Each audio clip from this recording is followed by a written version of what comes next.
the people of the Big Hutch. It was not the freedom and esteem of the Beatgays that formed his destiny, but the understood freedom and esteem of the house.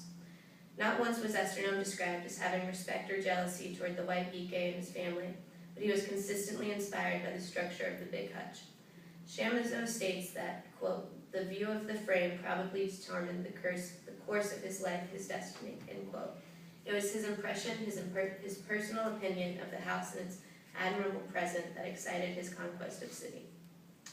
Marie Sophie is the mother of Texaco, but her father's past experiences and drive to conquer city are the dynamic forces pushing her every step of the way. By having Marie Sophie share her personal stories and memories of her father's life, Chamoiseau allows the reader to fully understand why the rehabilitation of Texaco is so important to Marie Sophie and the other Texaco inhabitants. In the recollection of her father's stories, Esternome's experience as a slave held vast differences than the majority of the slave community. Esternome was held to an elevated standard on the plantation because he worked side by side with his owners inside their house. He was entrusted with certain responsibilities that were more favorable than working in the fields. Esternome's time spent as a houseboy during his enslavement kept him from being hardened and allowed him to build personal and sentimental relationships with the Big Hutch as well as with his masters.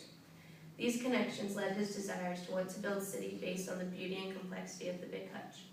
While most slaves viewed the Big Hutch as a symbol of oppression, hatred, and anger, Esternome viewed it as a symbol of prestige, wealth, and majesty.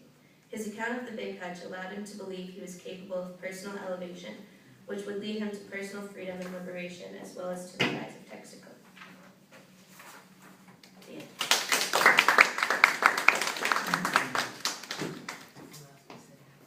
Yep, go ahead and sit down up there. It's Q&A time. Very nice, by the way. These are some kick-ass papers.